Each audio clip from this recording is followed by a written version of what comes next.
Listen closely. That sound, the slow, heavy creak of a stone door, sealed for millennia, finally giving way. It's a sound that echoes through history, straight from the depths of an Egyptian tomb.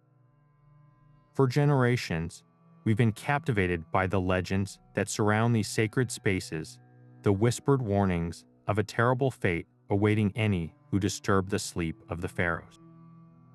We've dismissed these tales as mere superstition, the fanciful stories of a bygone era. But what if we've been wrong? What if the infamous curses of ancient Egypt weren't just empty threats or primitive fears, but something far more deliberate, something brilliantly calculated? What if they were, in fact, a sophisticated form of psychological warfare and a binding legal contract, carved into stone to protect the dead for all eternity? This is the truth about Egyptian curse tablets. These are not the stuff of Hollywood fantasy. They are powerful, tangible artifacts discovered in the dust of tombs and the foundations of temples. They are inscriptions that reveal a darker, far more complex side of Egyptian beliefs as system, where magic, law, and profound spiritual conviction were woven together into a single, terrifying weapon. These curses were designed to strike fear into the hearts of grave robbers and enemies alike, serving as both a deterrent and a divine judgment passed down from the gods themselves. They show us a civilization that understood the human mind's deepest anxieties and wielded that knowledge with chilling precision. So join me on a journey into the shadows of the Nile as we pull back the veil on one of history's most enduring mysteries. We're going to explore how these ancient words function not as simple spells, but as intricate contracts with the divine, how they manipulated perception to guard the dead, and what they can teach us about the people who created them. This is a story of power, fear, and the incredible lengths to which an ancient culture would go to achieve immortality. It's a discovery that will change the way you see the world of the pharaohs forever. To truly understand these ancient weapons of words, we first need to clear away a common misconception. When we hear Egyptian curse, our minds often jump to the dramatic warnings painted on the walls of royal tombs, like that of King Tutankhamun. But the curse tablets we're discussing are something different, and in many ways, far more personal and proactive. Known to scholars as execration texts, these were not passive decorations. They were active instruments of magical warfare. Think of them not as a general beware of dogs sign, but as a targeted, pre-written warrant for divine arrest, issued against a very specific individual or group. These texts were typically inscribed onto everyday, breakable objects. The most common materials were potsherds, fragments of pottery, or small limestone flakes. Sometimes, they were even written on crude clay figurines, shaped to represent a bound prisoner. The choice of material was not an accident. There was a powerful symbolism in using something so commonplace and fragile. The act of inscribing the curse onto a disposable object was the first step in a ritual meant to symbolically destroy the threat. The inscriptions themselves were direct and brutal.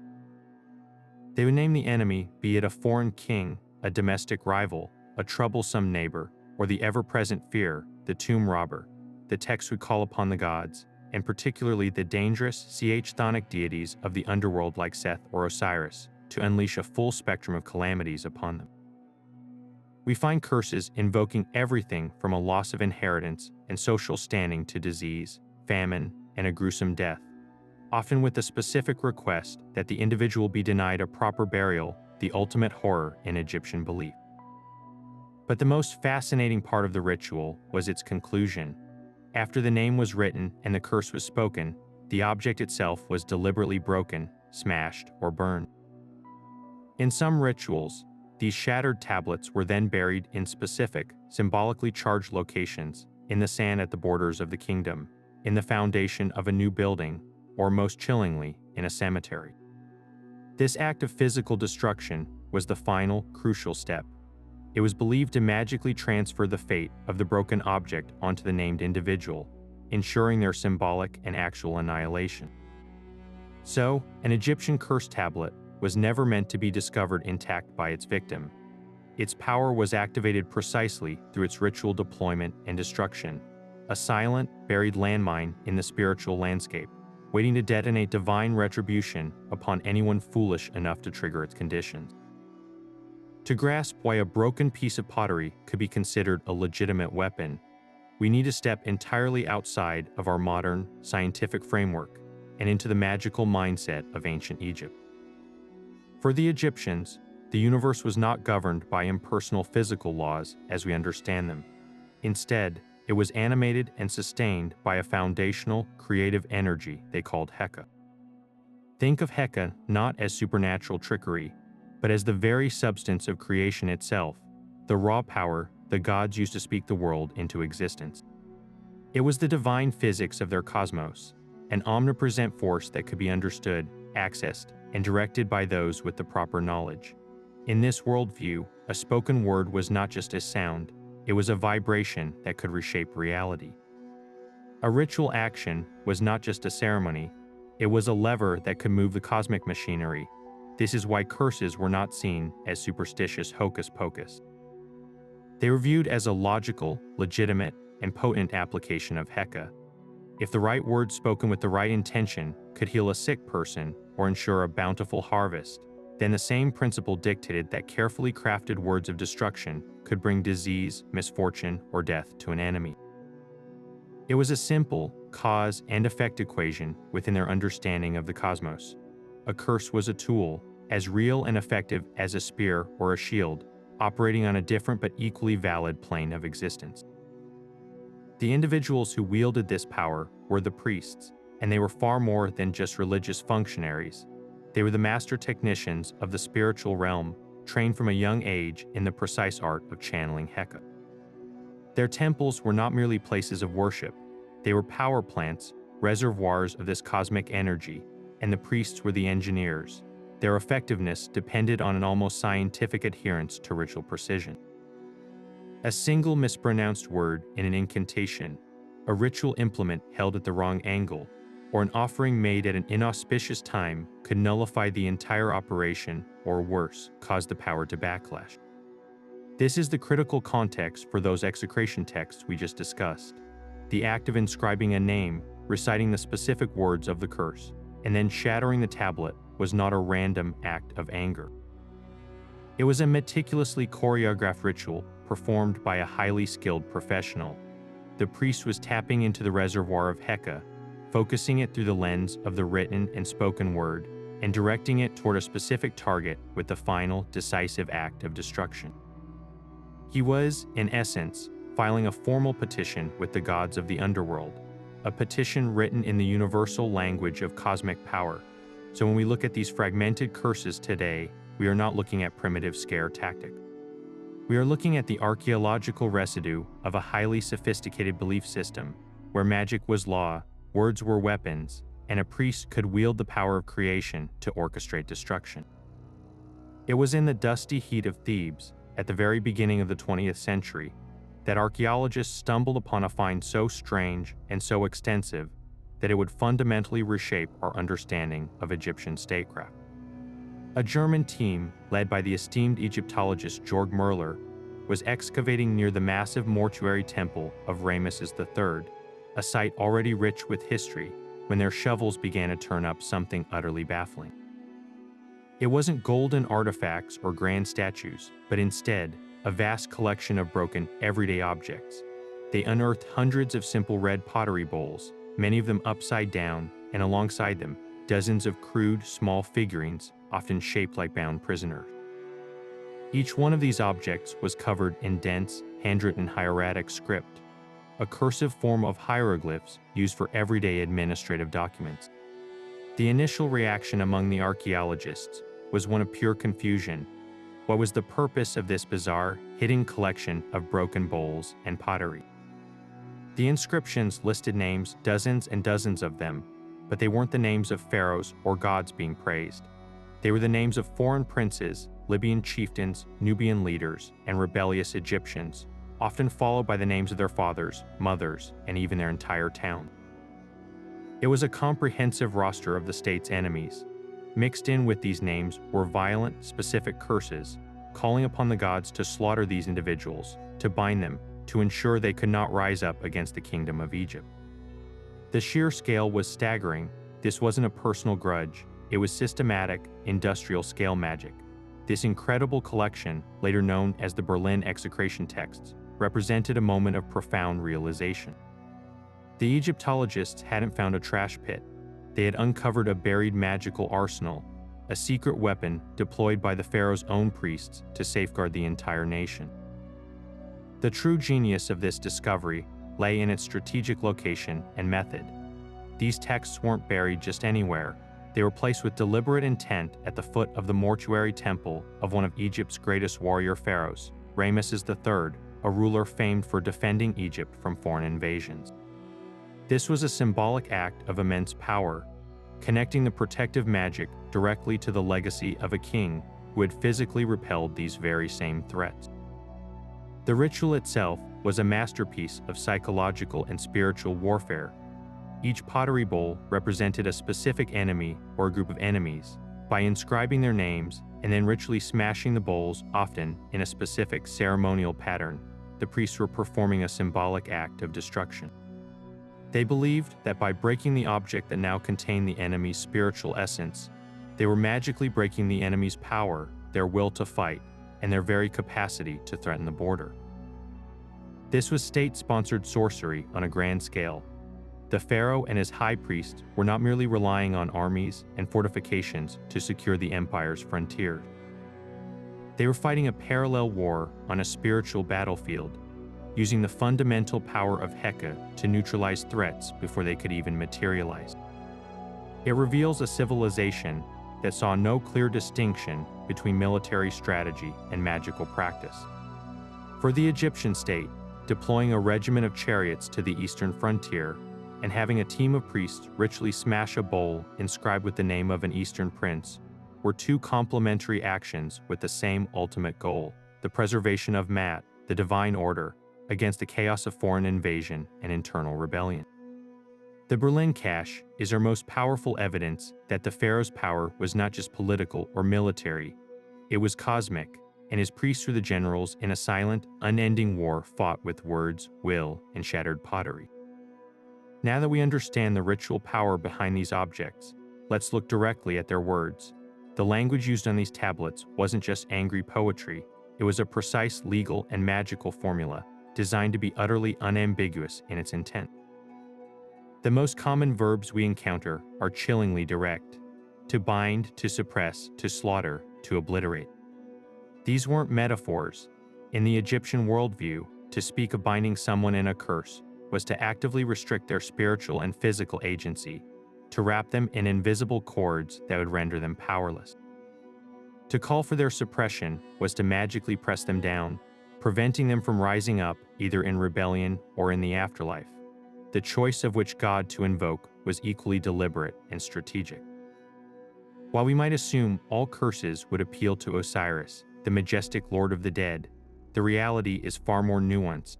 A call to Osiris was often about final judgment and the afterlife.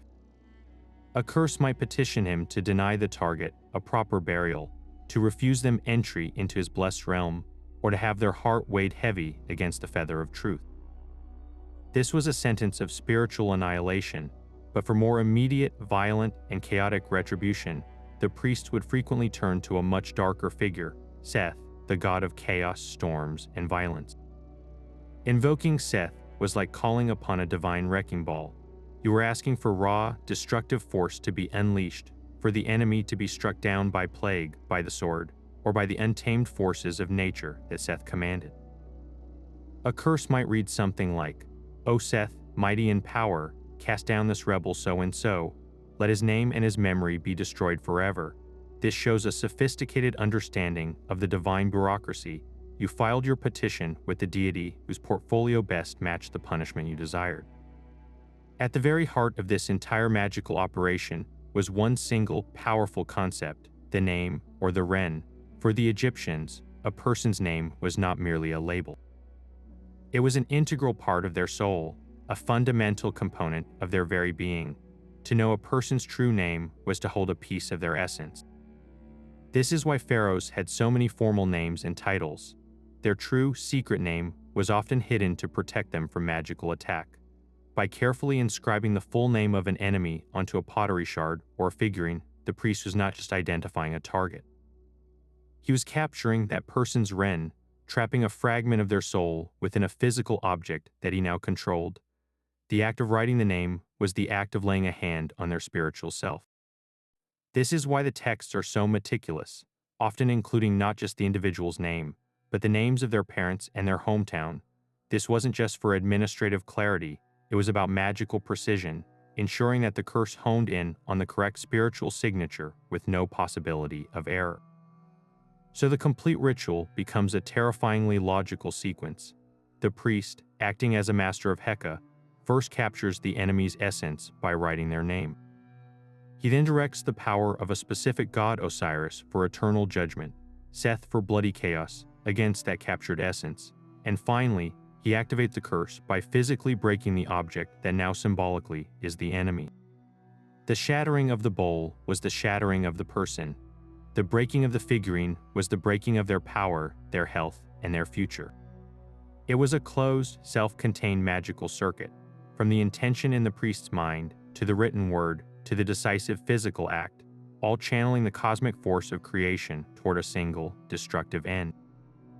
The creation of an execration tablet was a sacred and meticulous process, beginning not with the writing of the curse, but with the very selection of the materials from the earth. The most common substance was the humble yet potent Nile clay. This was no accident. This same rich, dark silt, deposited by the annual flood, was the source of Egypt's agricultural life. It was the mud from which humanity itself was believed to have been fashioned by the potter god Khnum. By using this fundamental substance of creation, the priests were tapping into its primal energy, shaping a vessel for destruction from the very matter of life. This clay was often formed into simple, unadorned bowls or flattened Ostracan pottery shards that were deliberately chosen for their fragility. The inherent brittleness of the material was a core part of the magic. It was predestined to be broken.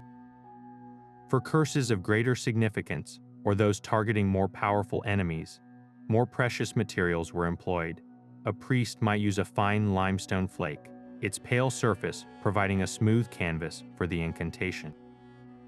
In the most potent and state-sponsored rituals, we even find evidence of fans being used of brilliant, glazed ceramic that shimmered with a turquoise or blue-green hue, a color associated with life and rebirth. The use of fans introduces a fascinating duality.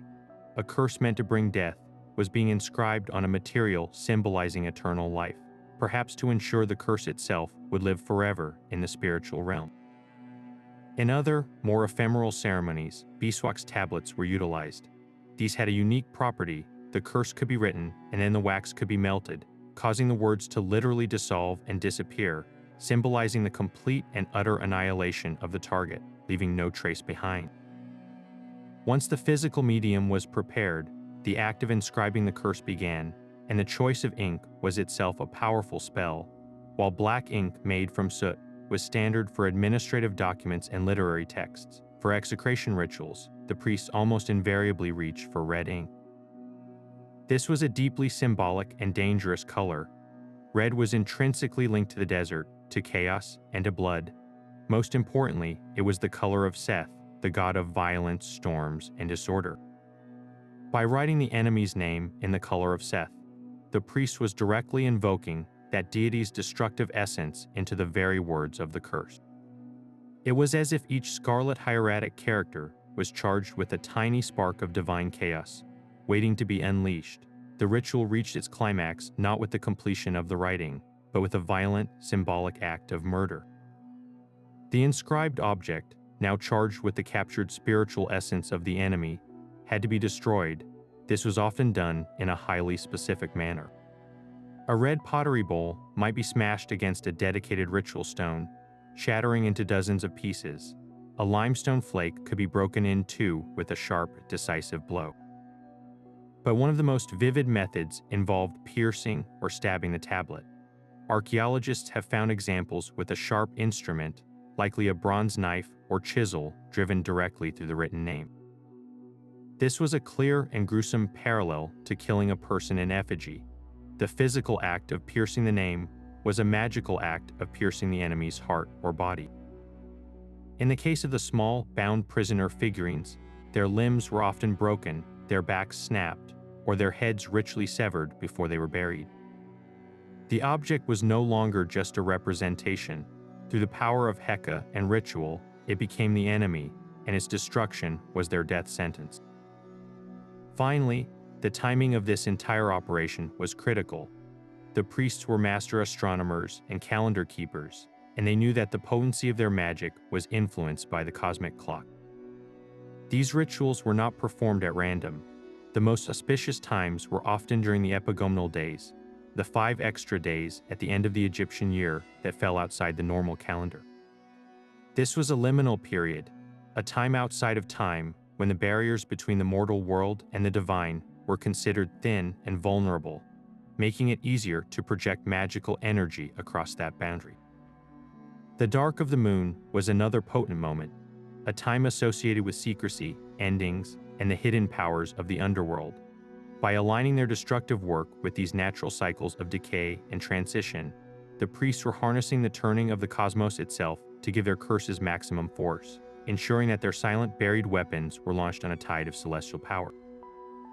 But the power of the written curse was not reserved solely for the pharaoh and his high priests. Waging war against foreign kings, this potent magical technology filtered down through every layer of Egyptian society, becoming a weapon for the common person in the fierce battlegrounds of daily life. Imagine a merchant whose business is being sabotaged by a rival, a farmer in a bitter dispute with his neighbor over a boundary stone, or a heartbroken individual spurned by a lover. For these people, hiring a legion of soldiers was impossible, and the official courts might be slow, expensive, or biased.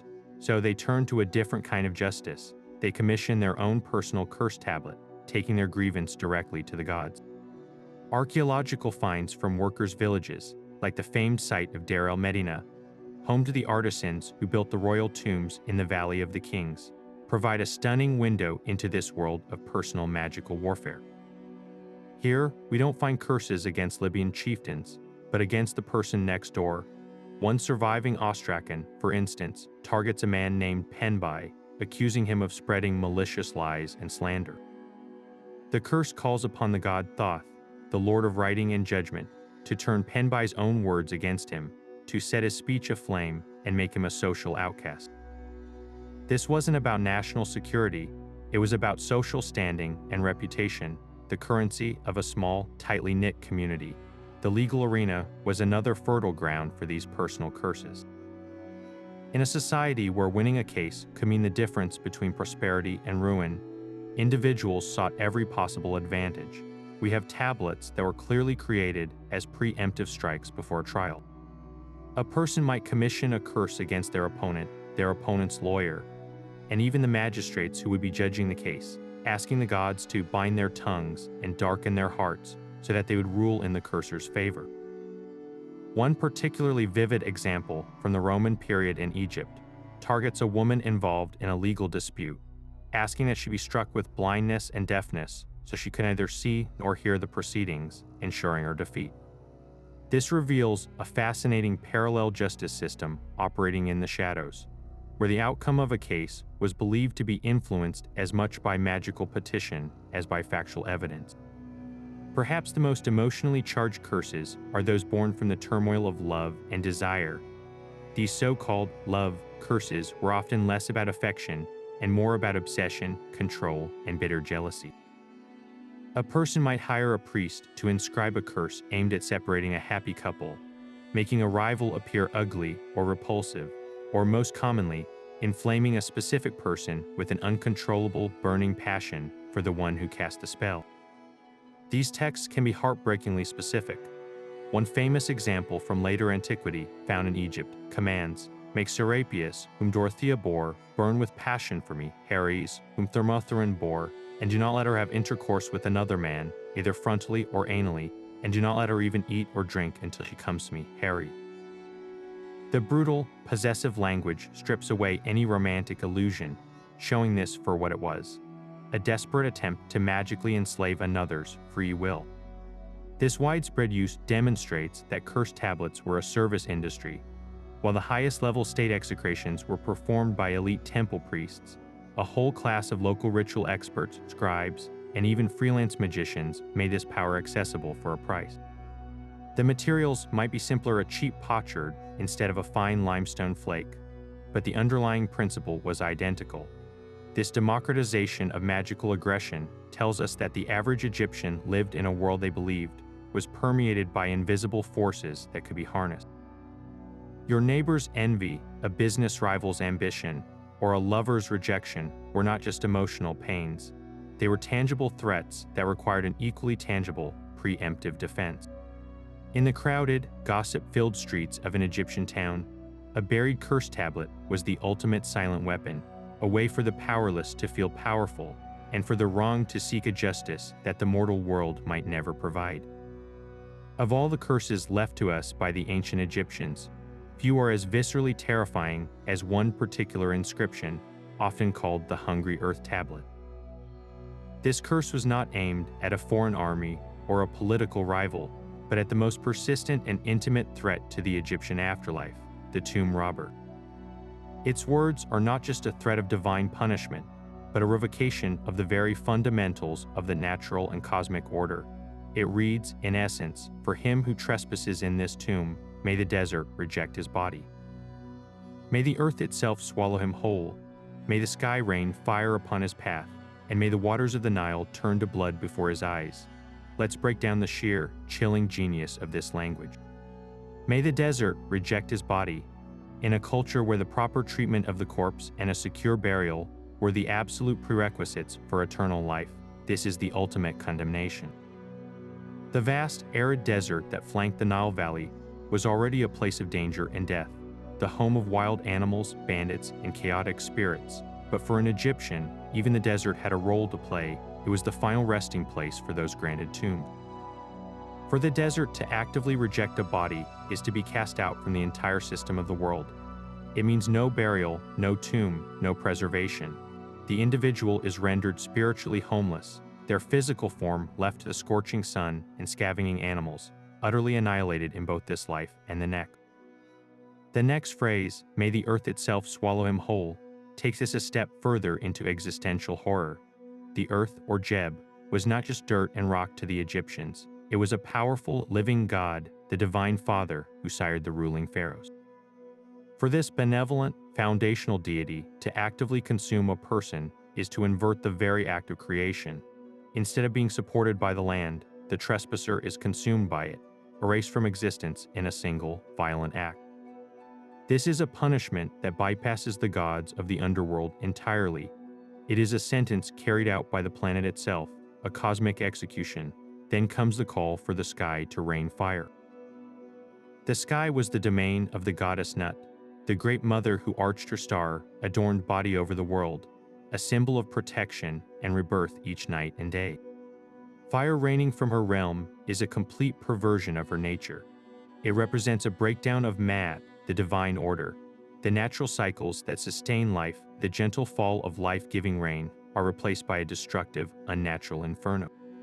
Finally, the curse turns to the Nile, the absolute lifeblood of Egypt, the source of all fertility and sustenance, seen as a gift from the gods. To ask for its waters to turn to blood is to invoke the memory of the most terrible plagues from their own mythological history. It is to wish upon the robber a return to the age of chaos, where the very source of life becomes an agent of death, making his escape impossible and his existence a waking nightmare. The psychological impact of such a curse, painted on the wall of a dark, silent tomb, cannot be overstated. For a potential robber, it was far more than a warning of physical danger. It was a direct assault on his entire cultural and spiritual identity. He wasn't just being told he might get caught and punished by the authorities. He was being told that his actions would make him an enemy of the universe itself. The ground beneath his feet, the air above his head, and the water he drank would all turn against him. He would be utterly, cosmically alone. This curse weaponized the deepest fears of Egyptian society, the fear of a bad death, the fear of chaos, and the fear of divine abandonment, and aimed them like a spear at the heart of anyone who dared to enter. It was a final, desperate, and brilliant line of defense. a guardian made not of stone, but of words, designed to make a thief's hand tremble and his heart freeze with a terror far greater than that of any mortal guard. But the story of these tablets takes an even more fascinating turn, revealing that this magical technology was not a one-way street, it had a dual nature. For every curse designed to inflict harm, there existed a powerful counterpart crafted to heal and protect. The most magnificent example of this is the Metternich Stela, a towering slab of gray-green stone that stands as a masterclass in ancient defensive magic. Unlike the shattered, hidden Execration Texts, this stela was meant to be seen, to be revered, and most importantly, to be used. It represents a complete reversal of the principle we've seen so far. Instead of a weapon to curse, it was a shield designed to break curses and ward off one of the most common and feared dangers in the ancient world, poison. Named after Prince Metternich, to whom it was given in the 19th century, this stela dates to the reign of Nectanebo II, one of Egypt's last native pharaohs. It is covered on all sides with a dense tapestry of images and hieroglyphs, a veritable encyclopedia of protective power. At its center, we see the youthful god Horus the Child standing triumphantly on two crocodiles. He is surrounded by a menagerie of dangerous creatures, scorpions, snakes, and wild animals, all of which he subdues with his divine power. But Horus is not alone. Encircling him are a host of other deities, each shown in the act of mastering a specific demon or beast. This isn't just a random collection of divine figures, it is a pictorial army, a divine task force assembled to combat the forces of chaos and malice that caused illness and misfortune. The function of the stela was profoundly practical. It served as a giant, permanent anti-venom and anti-curse device. The magic was believed to be so potent that it could be transferred to water. The ritual involved pouring water over the carved surface of the stela, allowing the liquid to wash over the powerful images and absorb the protective incantations inscribed there. This now charged water was then collected at the base and given to a person who had been bitten by a venomous creature, or who was believed to be suffering from a curse or demonic affliction. By drinking this magically infused water, the patient would ingest the healing power of the gods themselves, turning the curse back on itself and driving out the poison. The inscriptions on the stela tell a series of mythological stories, primarily focusing on the goddess Isis and her mastery of heka. In one key story, the young Horus is bitten by a scorpion and lies dying. Isis, in her desperation, lets out a cry so piercing that it stops the sacred bark of the sun god Ra in its tracks across the sky. The world is plunged into a standstill until Ra is compelled to send down Thoth, the god of wisdom and magic, to provide Isis with the specific spells needed to heal her son.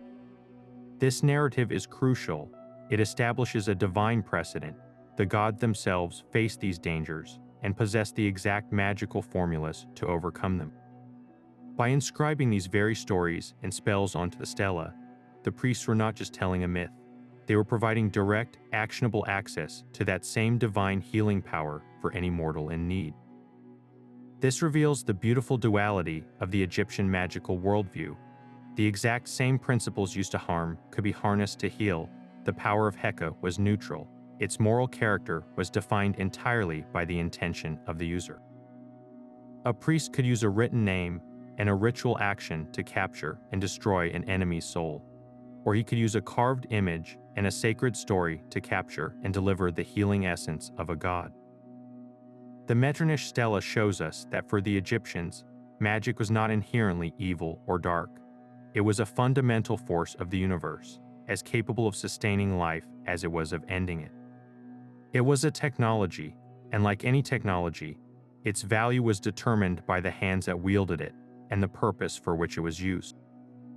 In the shadow of the tomb's terrifying curses, the protective glow of the Metternich stela stands as a powerful reminder that the ancient Egyptians sought not only to wield the power of destruction, but also to master the even greater power of preservation and life.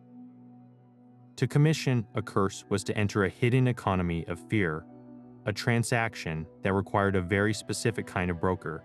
You wouldn't go to just any local scribe or temple acolyte. You sought out a priest magician, a professional who had dedicated his life to the mastery of heka. These men were the elite technicians of the divine, often affiliated with the most powerful and relevant cult centers. A priest from the Temple of Osiris, the god of the dead, would be a natural choice for a curse aimed at securing judgment in the afterlife, while a priest of the volatile god Seth might be preferred for a curse demanding immediate, violent retribution. They were the gatekeepers of cosmic power, and their services were available for a price. The training of such a priest was a long and arduous process, beginning in childhood. He wasn't just memorizing prayers, he was being drilled in a complex, quasi-scientific discipline. His education involved mastering the intricate hieratic and hieroglyphic scripts, learning the vast corpus of mythological stories that provided the precedent and power for spells, and understanding the precise astrological and calendrical timings that made a ritual effective. He learned which materials resonated with which intentions, the primal energy of Nile clay versus the transformative shimmer of faience. Most importantly, he was taught the exact pronunciation and cadence for hundreds of incantations. A single mispronounced syllable in the name of a god could render a spell inert, or worse, redirect its power in a catastrophic way. This was not a matter of faith, but of precision engineering applied to the fabric of reality. When a client arrived with the request to ruin a business rival, to punish a thief, or to inflame a lover, the priest-magician would first conduct a consultation, much like a lawyer building a case. He needed the full name of the target, the names of their parents, and any other identifying details to ensure the curse's magical signature was precise and unavoidable. Then, the ritual would begin. His toolkit was both practical and profoundly symbolic. A bronze knife, its edge kept razor-sharp, was not just for carving wax or piercing tablets. It was a weapon of spiritual severance, linked to the flint knife the gods used in myth to defeat chaos. A set of pristine red pottery bowls stood ready to become vessels for captured souls.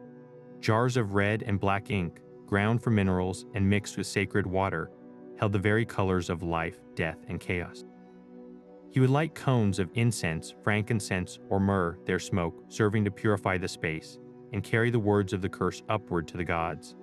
The ceremony itself was a performance of immense concentration and power.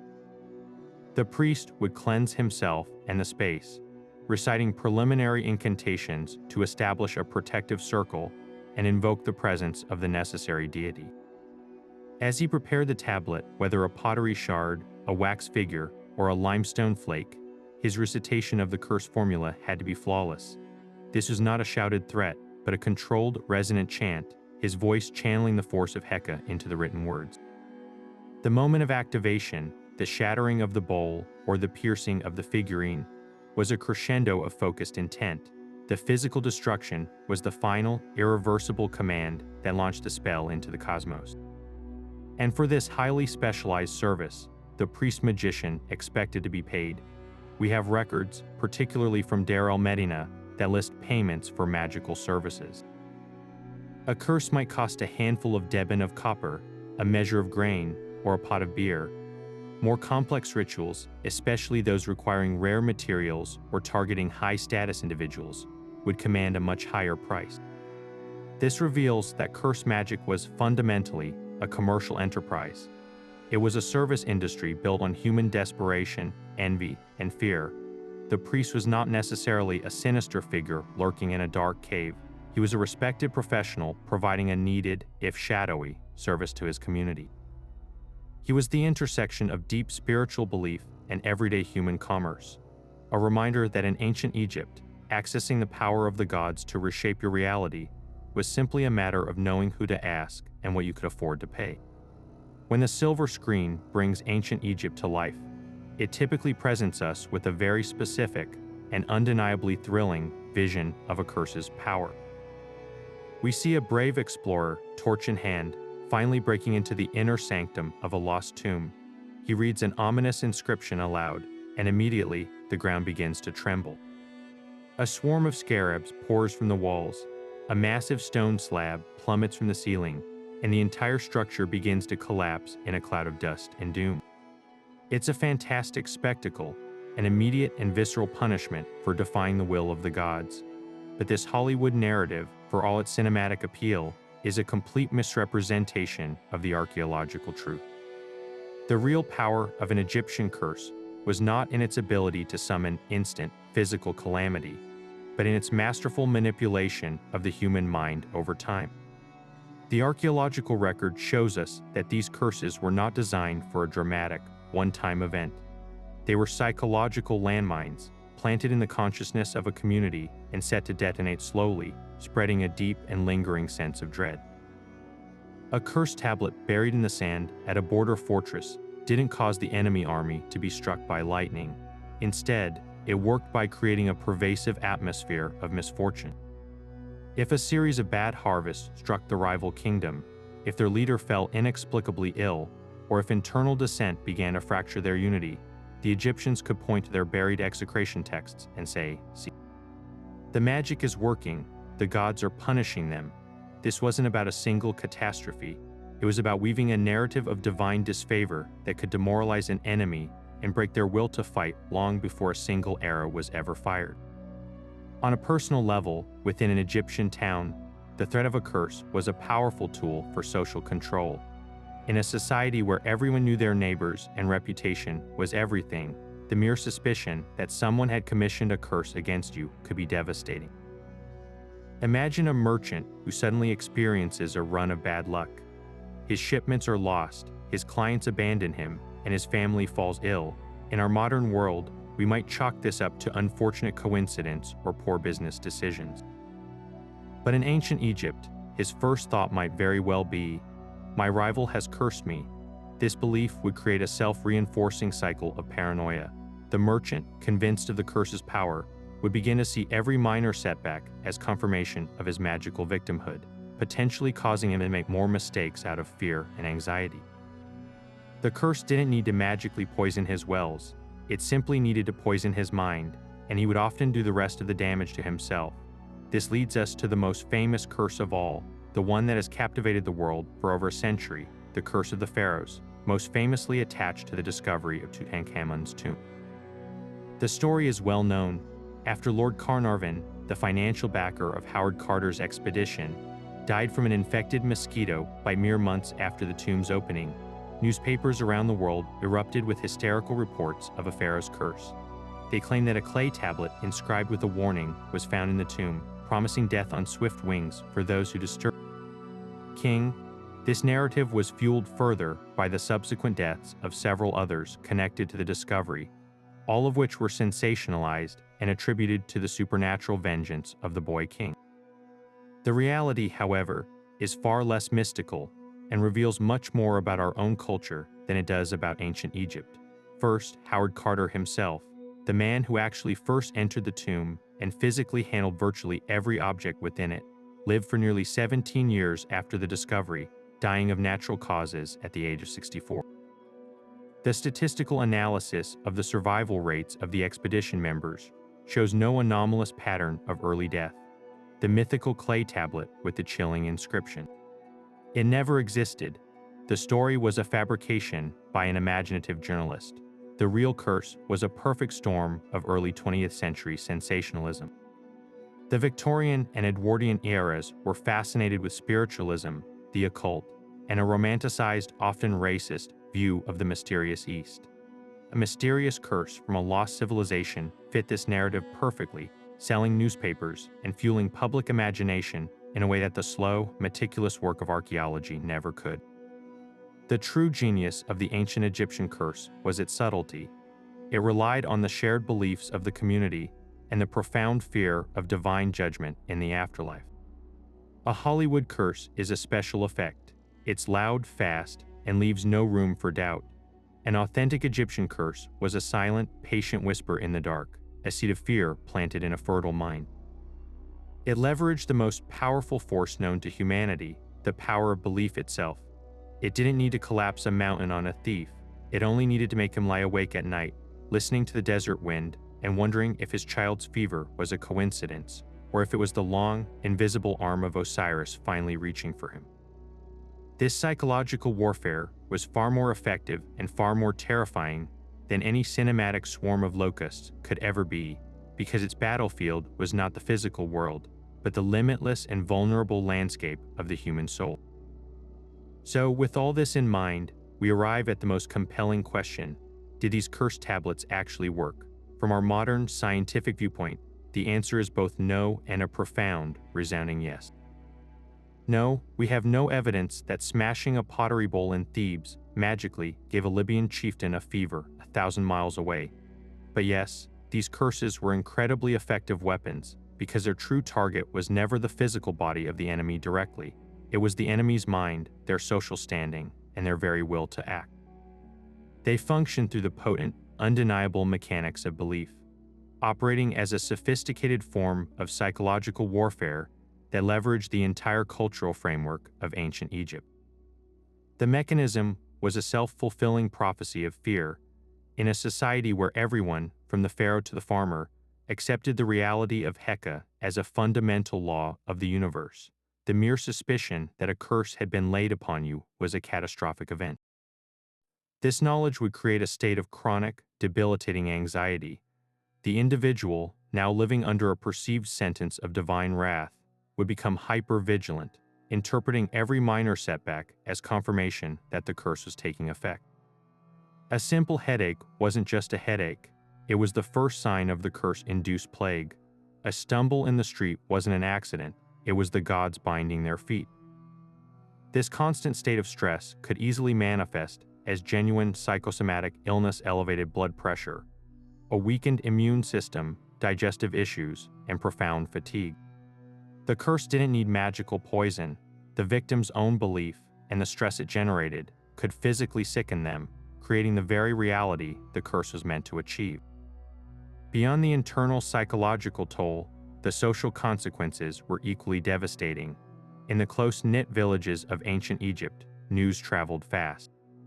If it became known that a curse had been commissioned against a particular person, that individual instantly became a source of danger to the entire community. People would believe that misfortune was contagious, that the divine chaos targeting one person could spill over and affect their neighbors. The cursed individual would find themselves shunned. Business partners would refuse to deal with them, fearing their own ventures would fail. Friends would distance themselves, worried about attracting the attention of the same angry gods. The person could become a pariah, isolated and ostracized, their social and economic life destroyed not by any magical force, but by the collective belief of their community in that magic. This social death could be as final and terrifying as a physical one. This combination of internalized fear and external social pressure created a third deadly vector for the curse's effectiveness. It could provoke the victim into making fatal errors. A merchant, convinced his business was failing due to a rival's curse, might take desperate, reckless financial gambles in a panicked attempt to revert his fortunes, ultimately bankrupting himself. A soldier, believing he was magically bound and destined to die in the next battle, might freeze in combat or act with a foolhardy recklessness that became a self-sabotaging prophecy. The curse, in essence, weaponized the victim's own mind against them, guiding their decisions down a path that led to the very ruin the cursor desired. The magic didn't need to reach out and strike them down. It simply set a trap in their psyche, and they would often walk right into it. When we examine this from our modern perspective, we can see a fascinating parallel to the well-documented placebo and nocebo effect. A placebo, like a sugar pill, can produce real, measurable physiological improvements in a patient simply because they believe it is a powerful medicine. The nocebo effect is its dark twin.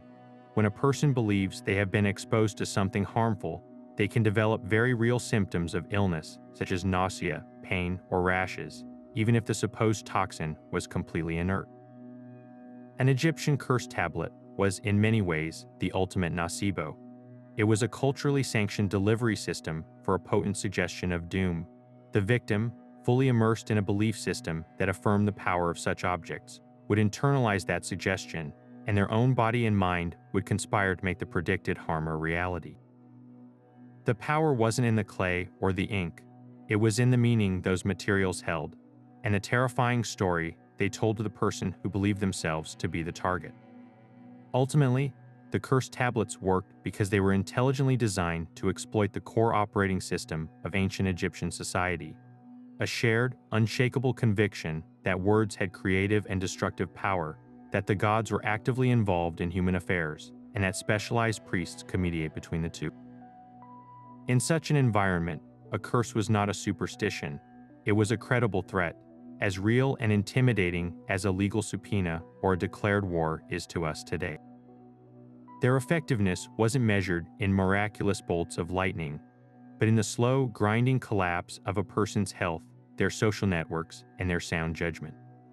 The curses of ancient Egypt were a brilliant, if terrifying, technology of the mind, proving that the most powerful magic of all is the belief in magic itself. But to fully grasp the unique character of Egyptian execration texts, we need to widen our lens and look at how other ancient cultures wielded the power of the curse. When we journey to the bustling city-states of ancient Greece, and later the sprawling empire of Rome, we encounter a fascinatingly different approach to this dark art.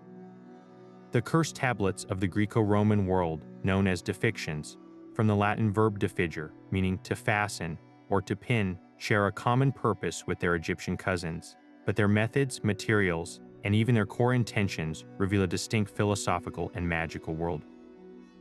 The most immediate and striking difference lies in the physical object itself. While the Egyptian priests sought power through the brittle fragility of pottery and its ritual shattering, the Greek or Roman practitioner almost universally turned to a much heavier, colder, and more malleable substance, lead. This choice of material was profoundly symbolic. Lead was considered a base, chthonic metal, associated with the cold, dark underworld and its deities like Hades and Persephone. Its softness allowed it to be easily inscribed with a sharp stylus, often in tiny, cramped letters that spiraled across the small, thin sheet. But the lead wasn't chosen to be broken, it was chosen to be bound. After the curse was inscribed, the tablet was carefully rolled up, folded, or pierced with a nail, physically enacting the binding magic it was meant to perform. This brings us to the central divergence in intent. Egyptian curses were overwhelmingly about annihilation, utter destruction. They called for enemies to be slaughtered, their names obliterated, their bodies rejected by the earth. The goal was a complete and total erasure from existence, both in this life and the next. In contrast, the Greco-Roman defictions were more often about control and restriction. The most common type of curse was a binding spell, designed to metaphorically bind or restrain a rival. This wasn't necessarily about killing them, it was about silencing them, hobbling them, or rendering them powerless in a specific situation. We find a huge number of curses aimed at competitors in the law courts, asking the gods to bind the tongue of an opposing lawyer or witness. Another massive category are the circus curses, intended to hamstring the horses of a rival chariot racing team, making them slow and clumsy. The goal was not to destroy the horses, but to control the outcome of the race by magically restraining their speed and agility. The final destination for these cursed objects further highlights this cultural contrast. An Egyptian execration text, once smashed, was often buried in a ritually significant location, a border, a cemetery, a temple foundation, to activate its power in the spiritual landscape.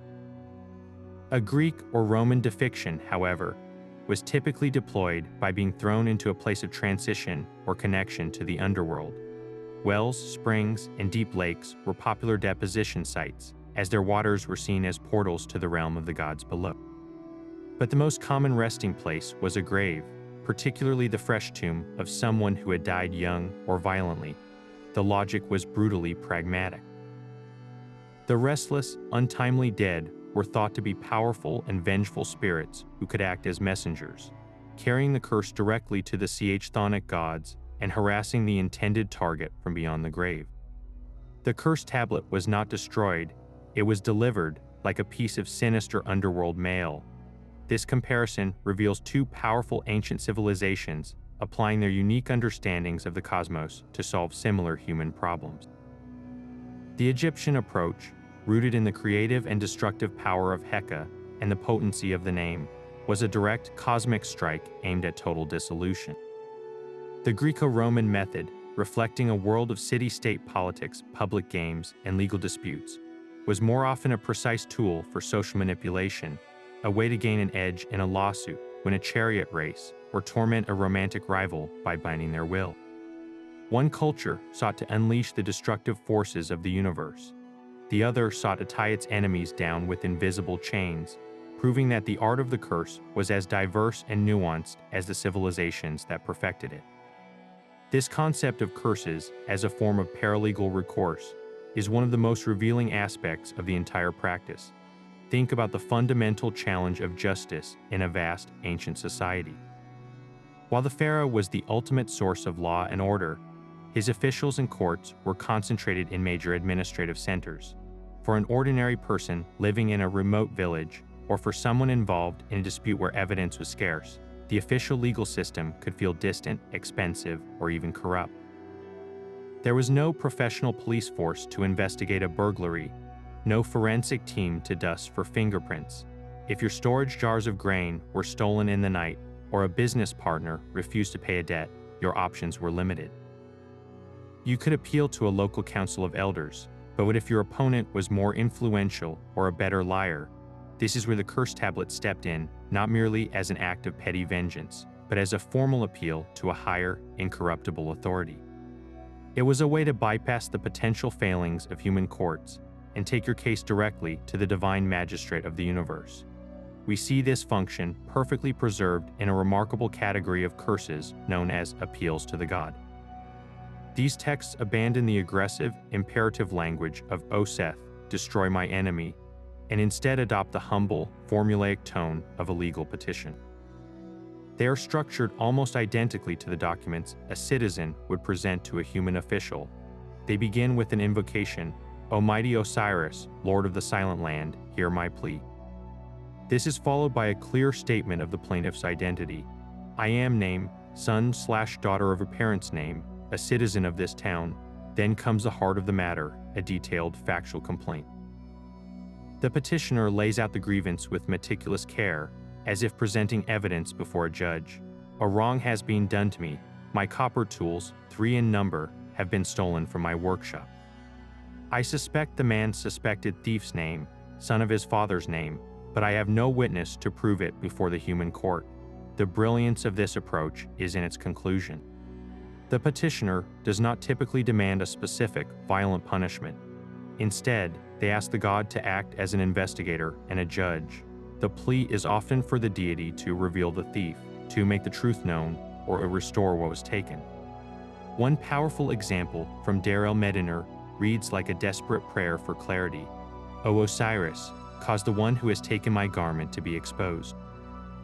Let him be found out, so that my property may be returned, and Ma'at, the divine order, may be restored." The underlying belief was that the gods possessed perfect knowledge and saw all deeds, both public and secret. By filing this spiritual lawsuit, the victim was activating divine justice, setting in motion a process that would inevitably lead to the truth emerging, whether through a guilty conscience, a slip of the tongue, or a strange twist of fate that exposed the criminal. This system created a powerful, invisible deterrent within the community. Imagine you were the person who had stolen that garment. You might have gotten away with it in the eyes of your neighbors, but then you hear a rumor that the victim has commissioned a curse and sent a petition to Osiris. Suddenly, your success feels precarious.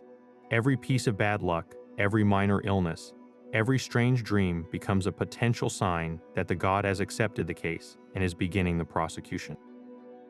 The psychological pressure to confess or make amends could become overwhelming, effectively doing the work of the law without a single official ever being involved.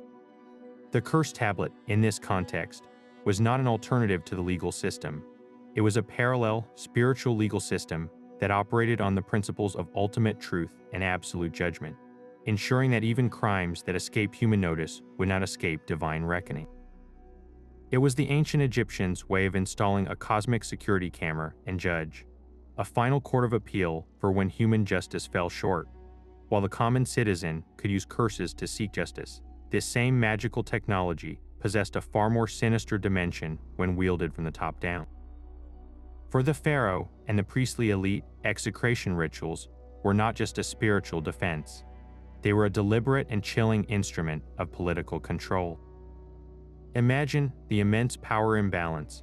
The state had access to the most skilled priests, the most potent temples, and the authority to invoke the full pantheon of gods. A royal curse was not a whispered threat in an alleyway. It was a divine decree broadcast across the spiritual landscape, and its primary target was often the disenfranchised, the conquered, and anyone who dared to challenge the established order. This systemic oppression is starkly visible in the treatment of foreign populations and enslaved peoples. When Egypt subjugated a neighboring kingdom like Nubia or defeated a Libyan tribe, the victory wasn't just secured with troops and fortresses. The state's priests would orchestrate mass execration rituals, inscribing the names of entire ethnic groups, their chieftains, and even their gods onto thousands of pottery bowls. These individuals, already physically conquered, were then subjected to a form of spiritual genocide. By systematically smashing these bowls, the Egyptian state was symbolically and magically breaking the will of the people, ensuring their subjugation extended beyond the physical realm into their very identity and future generations. For an enslaved person, the knowledge that the might of the Egyptian gods was arrayed against their homeland and their ancestors was a psychological chain, reinforcing their powerlessness and crushing any hope of rebellion. Internally, this power could be directed with brutal precision against political dissidents and rivals to the throne. The royal court was a hotbed of intrigue, and a pharaoh's claim to divinity did not make him immune to plots and coups. A nobleman amassing too much wealth or a general growing too popular with the army could suddenly find himself the subject of a silent, state-sponsored magical attack. Unlike a public execution, which could create a martyr, a royal curse was a deniable and insidious weapon. The targeted individual might simply begin to suffer a string of inexplicable misfortunes, sickness in the family, the failure of their estates, a sudden loss of favor at court. Everyone would understand the unspoken message. The pharaoh's priests had filed a petition with the gods for his destruction. This created an atmosphere of paranoia among the elite, where loyalty was enforced not just by the fear of mortal punishment, but by the terrifying prospect of divine annihilation. The true mastery of this system lay in its economy of fear. The state didn't need to curse every single potential troublemaker. The mere existence of the practice, the knowledge that the Berlin Execration Texts or their like were being continuously updated and ritualized, served as a powerful deterrent. A peasant toiling in a distant province might never see the pharaoh, but he knew that the priests in the great temple could, at any moment, inscribe his name and the name of his village on a shard of pottery and consign them all to oblivion. This belief transformed the state's authority from a merely political force into a pervasive, supernatural one. The pharaoh's power wasn't just in his palace, it was in the very air, the earth, and the fabric of the cosmos, and to defy him was to risk not just your life, but your eternal soul. This invisible enforcement mechanism was incredibly cost-effective. Deploying a regiment of soldiers to quell minor unrest in a remote village was expensive and logistically challenging. But having a team of priests perform a ritual against that village's leaders required only clay, ink, and ritual knowledge. The psychological impact, however, could be far more devastating than a military incursion. News of the curse would spread, sowing dissent and fear within the community. The cursed individuals would be isolated, and the entire population would be reminded of the absolute cosmic power wielded by the ruler in his distant capital. In this way, the cursed tablet became one of the most efficient tools in the state's arsenal, a way to project power and maintain control over a vast and diverse empire without ever drawing a sword. It was the ultimate form of soft power, weaponized through the shared spiritual beliefs of the population, ensuring that the authority of the pharaoh was felt in the silent, anxious hearts of his subjects every single day. The moment of activation had arrived. The air in the sacred space was thick with incense and intent, every ritual action up to this point having been a careful preparation for this single, violent climax. The priest, now a vessel for the focused power of Heka, would hold the inscribed object, the pottery bowl, the limestone flake, the bound figurine before him. This was no longer a mere piece of clay or stone. Through the meticulous ritual, it had become a physical anchor for the spiritual essence of the enemy, their Ren and their Ka now trapped within its form. The priest would then begin a low, resonant chant, reciting the victim's full name and the litany of calamities one final time, his voice not rising in hysterical anger, but maintaining a controlled, forceful cadence that channeled the decree of the gods themselves. This incantation was the final spiritual binding, ensuring that the connection between the object and the person was absolute and inescapable. Then came the decisive act of destruction. If the medium was a pottery bowl or a figurine, the priest would raise it high and with a single sharp motion, dash it against a designated ritual stone. The sound of the shattering clay was not just a noise, it was the core of the magic, the audible signal of the curse's release. In other rituals, particularly those using wax effigies, the method was even more visceral. The priest would take a bronze ritual knife or a sharpened reed and drive it directly through the heart of the figure, or sometimes through the very spot where the victim's name was inscribed. This was a clear and gruesome act of sympathetic magic. The physical stabbing of the effigy was the magical stabbing of the enemy's body. For curses aimed at crippling a rival athlete or silencing a lawyer, the limbs of the figurine might be systematically broken or twisted, each snap symbolically hobbling the target's physical or social capabilities. The symbolism of this destruction was profound and multi-layered.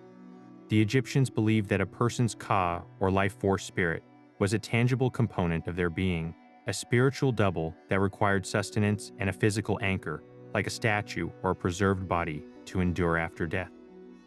By creating a physical representation of the enemy and then annihilating it, the priest was performing a symbolic murder of their ka. He was severing the enemy's connection to the life-sustaining forces of the universe, ensuring their spiritual death just as surely as a physical one. The breaking of the object was the breaking of their spiritual backbone. Furthermore, the act of shattering the pottery into countless irreparable fragments mirrored the desired fate of the enemy's legacy. Just as the pieces could never be reassembled into their original form, so too would the victim's name, their lineage, and their memory be utterly obliterated, scattered into non-existence. This ritual killing of the tablet was the final, crucial command that launched the curse from the realm of intention into the realm of cosmic action, a divine verdict executed through the hands of a mortal priest. Of course, the world of ancient curses is incredibly alluring, and this very allure has, over the years, created a fertile ground for sensationalism, misinterpretation, and outright fraud. The line between a genuine, chilling artifact and an elaborate hoax can be surprisingly thin, especially when the hunger for a thrilling story outweighs the discipline of scientific scrutiny. Throughout the history of Egyptology, several famous cases have emerged where unusual finds were prematurely branded as deadly cursed objects, often fueled by a combustible mix of media hype and public fascination. One of the most persistent and problematic legends revolves around a specific, beautiful artifact, the so-called unlucky mummy. This isn't a mummy at all, but rather a painted wooden mummy board, the ornate lid of a sarcophagus, depicting the face of a high-status priestess. Its modern story begins in the late 19th century, when a group of wealthy English tourists allegedly purchased it in Egypt. The tale quickly spiraled. They supposedly experienced a string of misfortunes, sickness, financial ruin, even a death, which were instantly attributed to the object's malevolent power. The story grew with every retelling. It was said that the British Museum had acquired the artifact, but refused to put it on display because it was too dangerous, that it had somehow been responsible for the sinking of the Titanic, and that photographers trying to capture its image would find their film mysteriously blank. The reality, as confirmed by the British Museum itself, is far less dramatic. The artifact was indeed donated to the museum and has been safely studied and displayed for over a century. It bears no curse inscription whatsoever.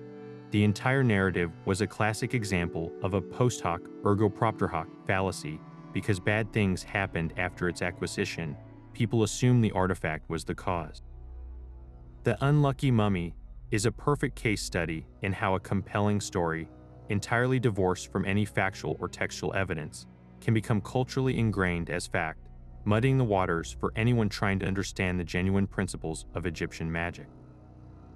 Beyond these myths of cursed objects, the field has also been plagued by clever forgeries designed to exploit the public's appetite for the mysterious. The late 19th and early 20th centuries, the heyday of Egyptomania, saw a booming market for antiquities, and where there is demand, forgers are never far behind. Unscrupulous individuals became adept at creating fake curse tablets.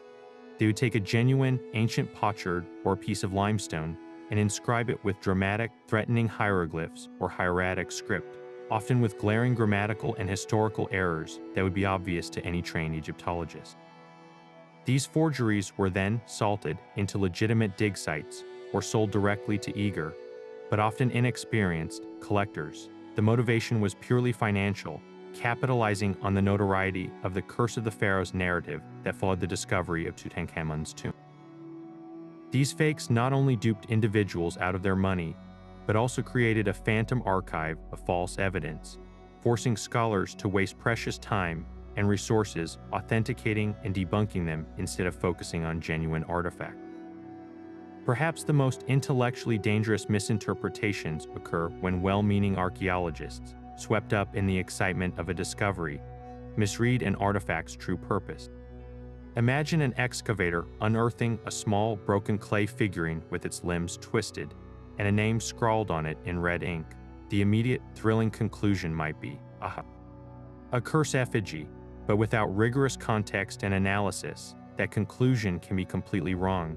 In one documented case, what was initially thought to be a vengeful curse tablet turned out, upon further study, to be a healing statue. In ancient Egyptian medicine, it was a common practice to inscribe a figurine with the names of demons or diseases that were afflicting a patient. The priest or doctor would then perform a ritual of exorcism over the statue, symbolically transferring the illness into the clay body before breaking it to destroy the sickness.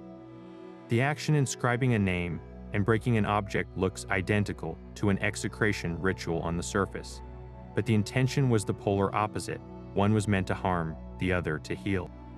Mistaking a healing ritual for a curse not only misrepresents the artifact, but also gives us a distorted view of ancient society, making it seem more perpetually vengeful and less concerned with compassion and community well-being. These hoaxes and misinterpretations highlight a critical, and perhaps the most important, lesson in the study of the ancient world: the indispensable role of rigorous archaeological science. It is the tool that separates exciting fiction from historical fact.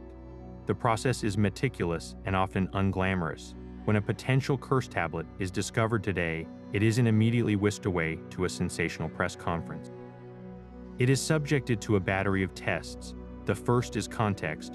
Where was it found? Was it buried in a cemetery, a home, a temple foundation, or a border fort? Each location suggests a different function.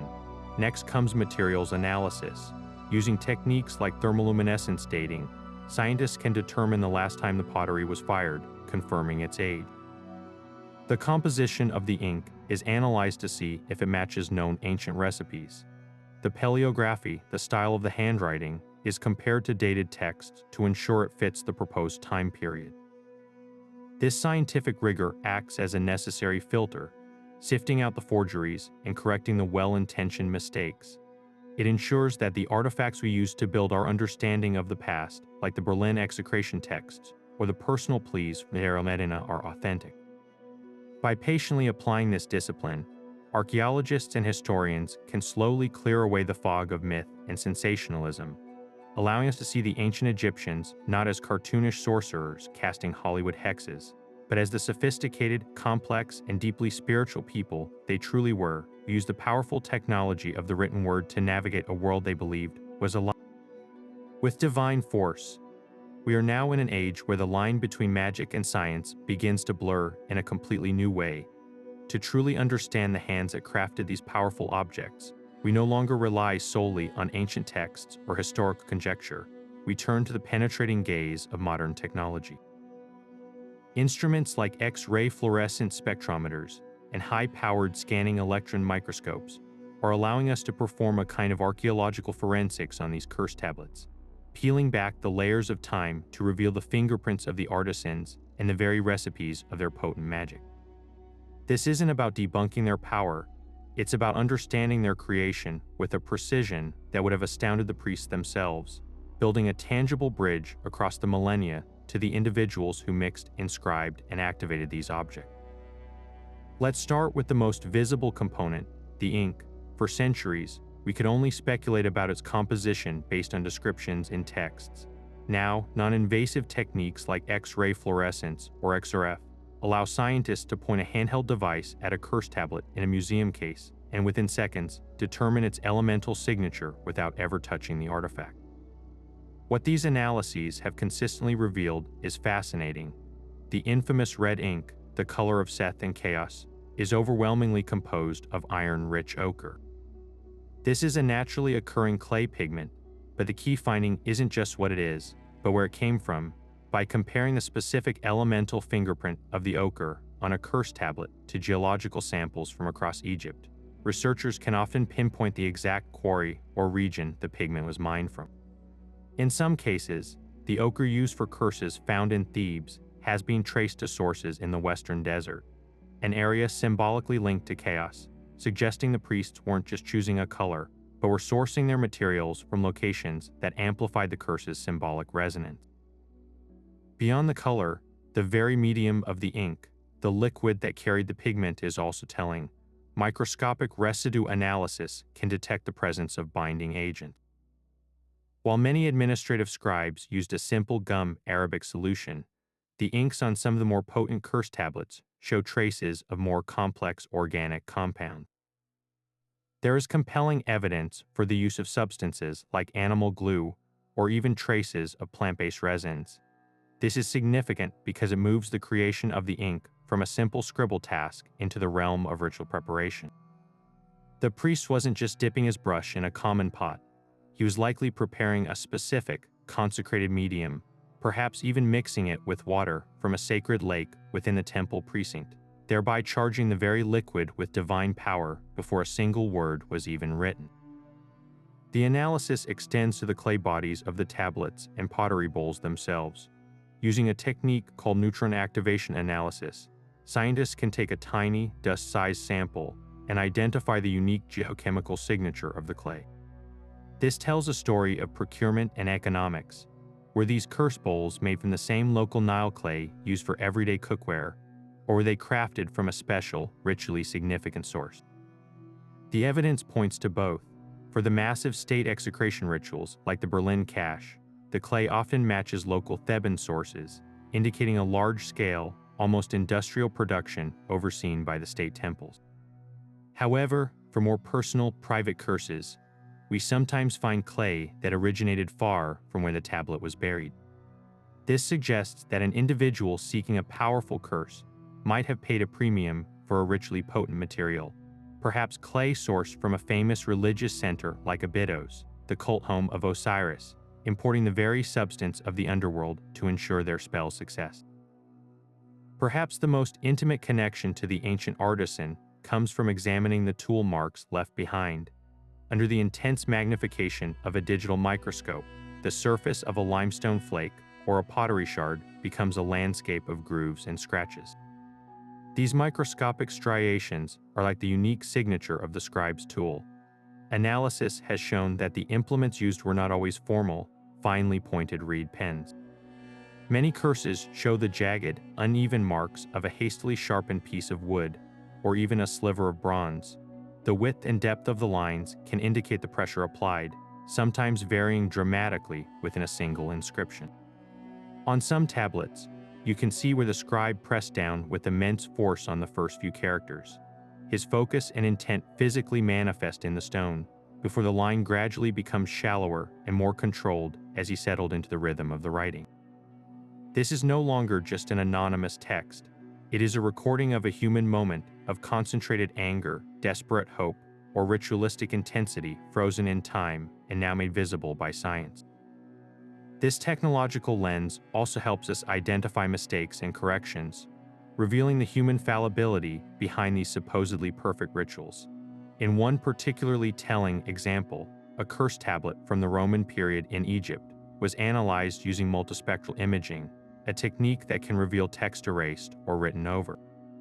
The analysis showed that the scribe had initially misspelled the target's name. He then attempted to scrape the wet ink away and rewrite it correctly. This tiny error and its hasty correction speak volumes. It shows us that even for a professional, the pressure to get the magical formula exactly right was immense. A single mistake could nullify the entire costly ritual. This evidence pulls back the curtain on the workshop, showing us not an infallible sorcerer, but a skilled craftsman, double-checking his work under the watchful eye of a client or a supervising priest, ensuring that the capture of the enemy's soul was executed without a single flaw. Ultimately, what a scientific analysis provides is a profound sense of tangibility. These curse tablets cease to be abstract ideas or museum curiosities and become physical objects, created by real people using specific materials sourced from a real landscape. We can now trace the journey of a single curse from the ochre quarry in the desert, to the priest's workshop where the ink was ritually prepared, to the moment a specific bronze stylus was pressed into a locally sourced pottery shard to capture a name forever. Science confirms that the magic was not some ethereal, unknowable force.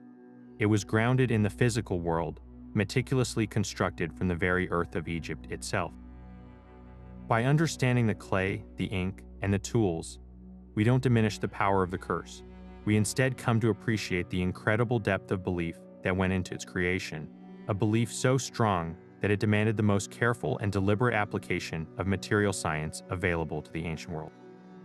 All of this leads us directly to a profound and deeply unsettling question that hangs over every archaeologist who carefully brushes the dust from an inscribed potsherd. In our quest for knowledge, are we committing a form of spiritual transgression by disturbing these artifacts of harm? These objects were not created to be studied under museum glass. They were weapons, deliberately buried and activated to bring about suffering and death. By excavating them, cataloging them, and displaying them, are we, in a very real sense, dishonoring the final, desperate wish of the people who created them. This ethical dilemma forces us to confront the very purpose of archaeology itself. Is our field's mission an absolute one, where all knowledge is fair game, or does it come with the responsibility to respect the original, albeit terrifying, intentions behind the objects we unearth?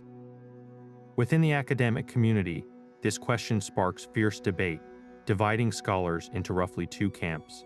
On one side are those who argue for a kind of scientific absolutism. Their position is that knowledge is a neutral good, and our primary duty is to the truth, regardless of the ancient beliefs attached to an object. From this perspective, a curse tablet is no different from a cooking pot or a tax record. It is a piece of data that helps us reconstruct a lost world. To treat it with special reverence or fear, they argue, is to succumb to the very superstition that we, as scientists, are meant to be studying objectively. The ritual was completed thousands of years ago, its energy long spent, and its power exists now only in the cultural context we choose to give it. To leave such an artifact buried would be an unacceptable loss to history, a willful blindness that prioritizes ancient fears over modern understanding. On the other side of this divide are the voices advocating for a more nuanced, culturally sensitive approach. These scholars point out that archaeology has a troubled history of colonialist appropriation, where Western institutions felt entitled to plunder the sacred sites of other cultures with little regard for local belief. While ancient Egypt may be a dead civilization, the principle of respect remains vital. If we know an object was created with the explicit, solemn intention of causing harm, doesn't our handling of it demand a certain solemnity in return? This isn't about believing in the curse's power, but about acknowledging the powerful belief of the person who made it. For some in this camp, this means that certain objects, particularly human remains or artifacts of intense malevolence, might be better left in the ground, or at the very least, stored and studied with a level of discretion and respect that acknowledges their difficult history. This debate moves from the theoretical to the intensely practical on the actual dig site. Many excavators, even the most staunchly scientific among them, will privately admit to a lingering, irrational unease. It's one thing to analyze an artifact in a sterile lab. It's another to be the first person to hold a crudely shaped prisoner figurine, its limbs snapped and a name scrawled across its chest in ominous red ink, feeling the weight of its dark purpose after millennia of silence. Seasoned archaeologists often speak of an unspoken code of conduct when dealing with such finds. There's a palpable shift in the atmosphere. The usual chatter on the site might quieten. The object is often handled more gingerly, photographed quickly, and then carefully sealed in its storage container. While no one expects a swarm of locusts, there is a widespread, intuitive understanding that they are engaging with something that was designed to be a vessel for hatred, and that demands a certain sober respect. This modern anxiety echoes the very superstitions that still swirl around Egyptian artifacts in popular culture, a testament to the enduring power of these ancient fears.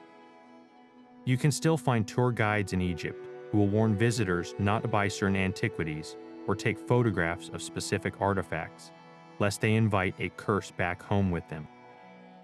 Within the close-knit community of Egyptian antiquities dealers and collectors, whispered stories still circulate about objects that seem to bring a string of bad luck to their owners, stories of financial ruin, broken relationships, and unexplained illnesses that are inevitably linked back to a particular statue or amulet. While easily dismissed as folklore, these persistent tales reveal something crucial. The psychological power of the curse never truly died. It has simply evolved, adapting to a modern context, but still tapping into that same deep-seated human fear that we might be held accountable by forces we cannot see or control. Ultimately, the ethical handling of cursed tablets forces archaeology to confront its own soul. The field is in a constant state of evolution, moving away from its treasure hunting past toward a future of greater ethical responsibility. This means acknowledging that every artifact has multiple histories, its original creation and purpose, its burial, its discovery, and now its modern interpretation. A cursed tablet is not just a text to be translated. It is a fossilized moment of human desperation, a cry for justice, or a scream of hatred given physical form. To study it with integrity requires us to hold both truths in our hands at once: the truth of its value as a historical document and the truth of its nature as a weapon. The greatest respect we can pay to the ancient Egyptians is not to fear their magic, but to strive with every fiber of our intellect and empathy to understand the profound, complex, and sometimes terrifying world they built with it, ensuring that our pursuit of knowledge is always guided by a deep and abiding respect for the humans, in all their flawed and passionate complexity, who came before us. But to see these curses as merely malicious or destructive is to miss their true purpose within the grand architecture of Egyptian belief.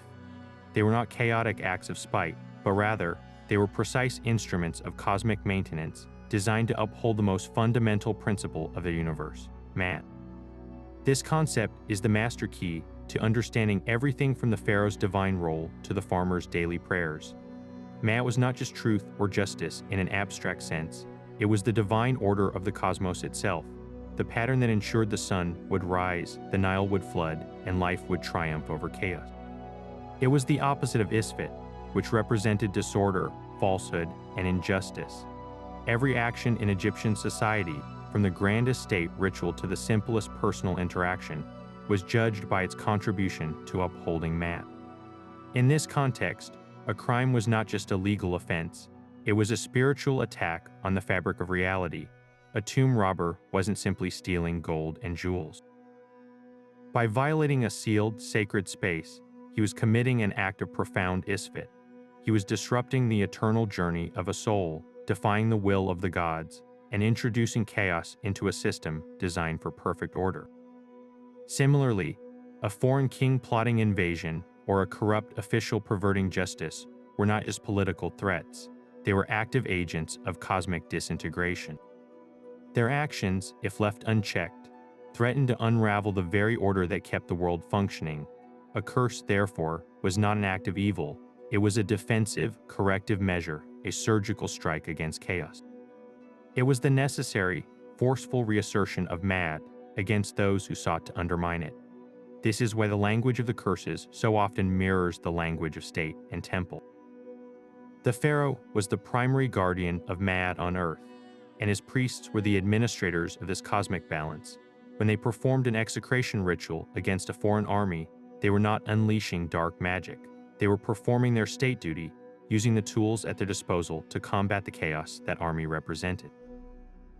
They were in effect issuing a divine warrant for the restoration of order. The smashing of the pottery bowl was a symbolic act of vanquishing Isfit, of crushing the forces of disorder before they could manifest in the physical world through war and suffering. The curse was a preemptive victory for Maat. This principle scaled all the way down to the most personal curse commissioned by an ordinary citizen.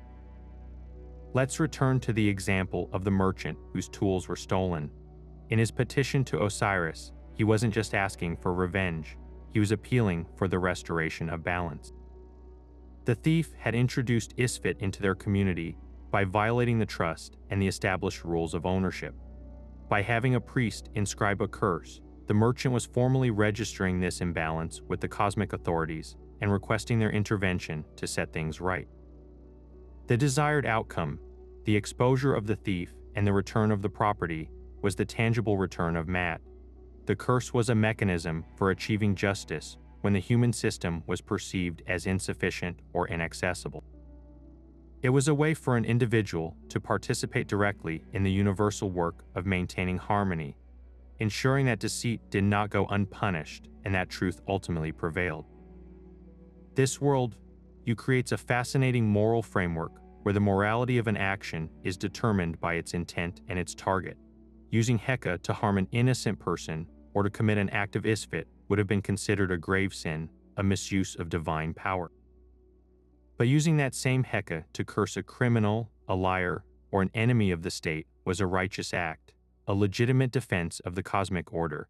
The power itself was neutral, like a knife that could be used for surgery or for murder. Its ethical character was defined entirely by whether it served Maat or Isfit. This is why the protective magic of the Metternich stela and the destructive magic of an execration text are two sides of the same coin. One uses heka to push back the chaos of poison and sickness, preserving life and order. The other uses heka to push back the chaos of a human agent, preserving social and cosmic stability. Both are acts of spiritual hygiene, cleansing the world of disruptive influences. So when we look at these ancient tablets, we must shift our perspective. We are not looking at the grim artifacts of a paranoid or vengeful culture. We are looking at the legal and spiritual documents of a civilization that saw the entire universe as an interconnected, living system of balance. A curse was a formal complaint filed with the universe's Supreme Court, a plea for the gods to intervene and correct an imbalance. It was the belief that every act of injustice, no matter how small or hidden, created a ripple of disorder that had to be countered, and that humanity had both the right and the responsibility to actively participate in that cosmic correction. The curse tablet was, in its own stark and powerful way, an ancient Egyptian's prayer for order in a world perpetually threatened by chaos. The inscriptions on those earliest execration texts from the Old Kingdom reflect a worldview that was as direct and unadorned as the desert sky. They were functional, almost bureaucratic in their severity. A typical curse from this era might read, "All evil things, all evil words, all evil thoughts, all evil plots against the pharaoh and his estate are bound, are captured, or overthrown." There are no long lists of demons, no elaborate descriptions of torment. The power resided in the stark, declarative force of the statement itself. It was a legal decree issued to the cosmos, relying on the inherent authority of the pharaoh as a living god and the undeniable potency of the priestly ritual. The language was a tool for containment, a verbal net thrown over the abstract concept of evil to render it harmless. This mirrored the centralized, monumental power of the Old Kingdom state, where order was imposed from the top down through sheer, unquestionable authority, whether in the form of a pyramid or a pronouncement of magical binding. As we move into the Middle Kingdom, a fascinating shift begins to occur. The language of curses starts to become more personalized and specific. Instead of just binding abstract evil, we begin to see curses that target named individuals and their specific capacities. This reflects a society where the bureaucracy was expanding, and the individual, not just the state, was becoming a more defined legal and social entity. A Middle Kingdom curse might now focus on binding the tongue of a rival in court, hobbling the feet of an enemy soldier, or blinding the eyes of a thief. The curses are becoming more surgical. aiming to disable the particular faculty the target would use to do harm. This evolution shows a refinement in the application of heka. It was no longer a blunt instrument for smothering general chaos, but a precise weapon that could be calibrated to neutralize a specific threat by attacking their speech, their movement, or their perception. The magic was adapting to a more complex social landscape. However, the most dramatic transformation in the language of Egyptian curses unfolded during the late period and accelerated dramatically under Ptolemaic rule. As Egypt found itself in constant contact and conflict with foreign powers, Libyans, Nubians, Assyrians, Persians, and finally Greeks, its magical traditions did not simply vanish. Instead, they began a process of intense syncretism, absorbing and blending with foreign beliefs to create something entirely new and incredibly elaborate. The old, direct phrasings gave way to a Baroque and intricate style, heavily influenced by the complex demonologies and extensive mythologies of the Near East and the Greco-Roman world. This is when we see the rise of the voces magicae, the so-called magical words or words of power. These were long, often incomprehensible strings of syllables like acromachimuri or sesinjambarpharynges that fill the later curse tablets and papyri. To the modern ear, they sound like nonsense, but scholars believe they were a deliberate attempt to create a language of the gods, a tongue so primal and potent that it could command even the most rebellious demons. These words were often combined with palindromes, like the famous Ablanath and Alba, creating linguistic puzzles believed to trap and focus magical energy. This was a complete departure from the clear, declarative curses of the Old Kingdom. The power was no longer seen as residing in the understandable meaning of the words, but in their esoteric sound and form, a secret code known only to the most initiated magician priest. Simultaneously, the pantheon of invoked beings exploded in size and complexity. While an Old Kingdom curse might call simply upon Seth or Osiris, a Ptolemaic era curse would assemble a veritable army of divine and semi-divine entities. We find references not only to traditional Egyptian gods, but also to syncretized deities like Hermanubis, a blend of the Egyptian Anubis and the Greek Hermes, and to a host of new, often fearsome, demonic names. The curse texts from this period read like a who's who of the supernatural underworld, listing dozens of entities with specific roles: one demon to cause insomnia, another to bring fever, a third to incite madness. The magician was no longer just a priest petitioning a state god. He was a cosmic general, mustering a legion of specialized spirits to carry out his complex and multifaceted sentence against the victim. This linguistic and stylistic evolution tells a profound story about the changing soul of Egypt itself. The simple, direct curses of the Old Kingdom reflect the confidence of a powerful, isolated civilization, secure in its own gods and its own methods.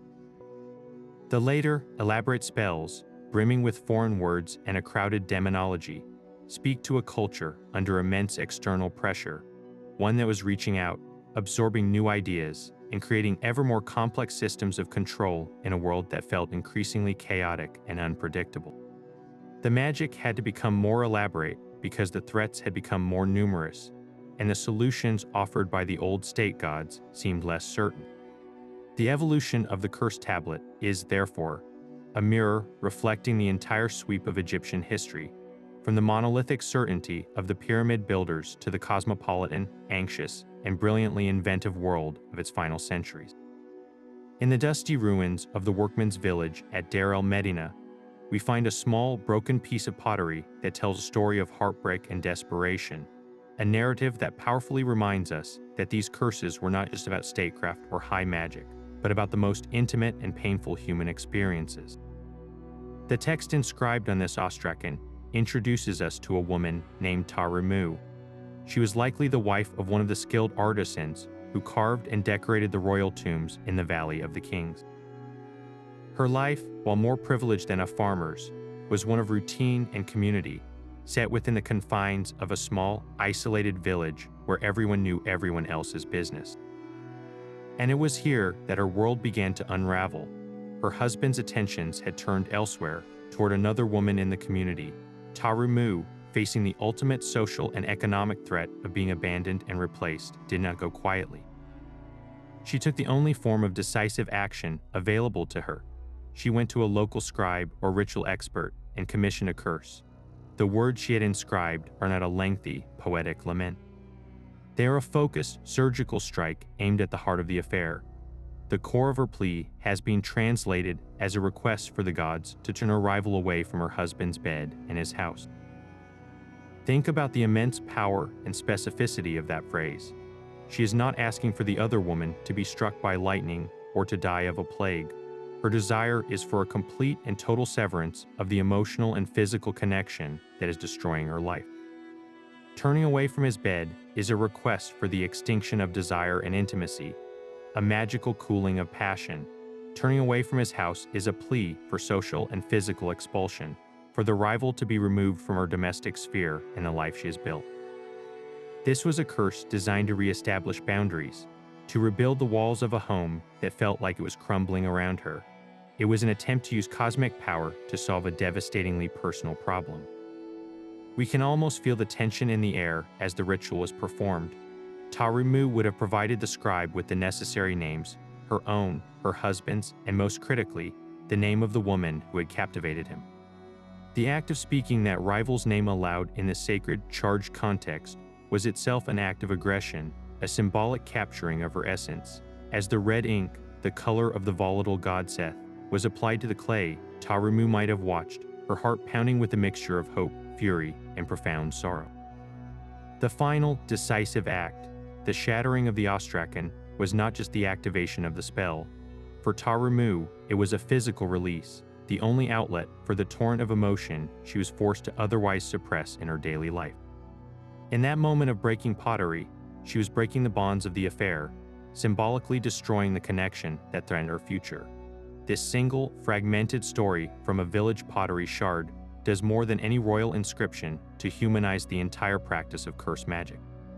It reveals the raw, unvarnished emotions that fueled these rituals, not just abstract hatred, but a very specific, personal agony. Tarumu's curse was born from betrayal, from the terror of financial destitution, and from the humiliation of being cast aside.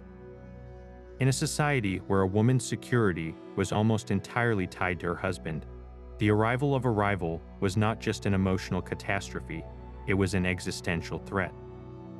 She couldn't necessarily sue for divorce or easily secure her own income. Her magical petition was, in a very real sense, her day in court, her only way to fight back against a situation where she otherwise held very little power. Her story echoes across 3,000 years, a timeless testament to the fact that the most powerful spells are often those cast from a broken heart, a desperate attempt to mend a shattered world with the only tools available. When Egypt finally fell under the sway of Rome, its temples were closed and its priestly lineages faded into history, but the powerful idea of Egyptian magic did not simply disappear. Instead, it went underground, embarking on a long and transformative journey. The intricate knowledge of rituals and the philosophy of heka did not travel directly from the banks of the Nile to the libraries of Europe. They first passed through a crucial and fascinating filter, the intellectual world of the Greeks and Romans, who were utterly captivated by the perceived antiquity and power of Egyptian wisdom. This Greco-Roman reinterpretation would become the primary lens through which the Western world would view Egyptian magic for the next 1,500 years, creating a legendary and often distorted image that would fuel the imagination of countless future magicians. The Greek historian Herodotus, writing in the 5th century BCE, was one of the first and most influential figures to shape this perception. Traveling through Egypt, he was awestruck by its monuments and customs, but he often misunderstood what he saw. He described the Egyptians as the most religious of all people, and portrayed their priests as unparalleled masters of sacred wisdom and magical art. However, he filtered everything through his own Greek cultural framework. The god he called Osiris was to him essentially the Greek god Dionysus. Anubis became associated with Hermes. This process of interpretatio Graeca, where foreign gods were equated with familiar Greek ones, began the process of blending and syncretizing the Egyptian pantheon, paving the way for hybrid deities that would later become central to Western esotericism. Even more significantly, the Greeks developed a profound reverence for the Egyptian god Thoth, the ibis-headed deity of writing, knowledge, and magic. They equated him with their own god Hermes, and from this fusion was born the legendary figure of Hermes Trismegistus, or thrice greatest Hermes, who is believed to be an ancient Egyptian sage, a contemporary of Moses, and the author of a vast body of secret, divine knowledge known as the Hermetic Writings. This fusion reached its zenith in the cosmopolitan, multicultural cauldron of Roman Egypt, particularly in the city of Alexandria. Here, Greek philosophy, Egyptian priestly lore, Jewish mysticism, and Babylonian astrology swirled together into a potent new synthesis. It was in this environment that the legendary Hermetic corpus, a collection of Greek and Latin texts, was likely composed. While they were written in the early centuries of the Common Era, they were presented as the lost wisdom of the ancient sage Hermes Trismegistus, imparting secrets about the nature of God, the cosmos, and the human soul. A central, electrifying principle found in these texts is the famous maxim, as above, so below. This idea that the macrocosm of the universe is reflected in the microcosm of the individual became the absolute bedrock of all later Western ceremonial magic.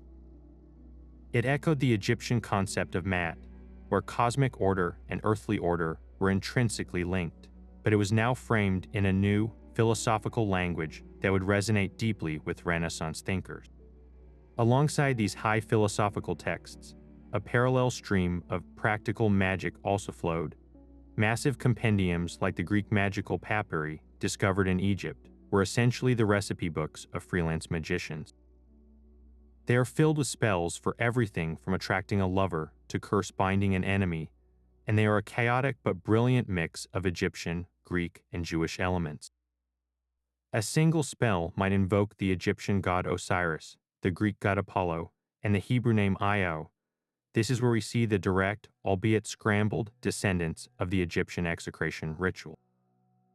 The precise, state-sanctioned curses of the pharaoh's priests had now evolved into a cosmopolitan, personalized, and commercially available form of magic, ready to be exported to the wider Roman world.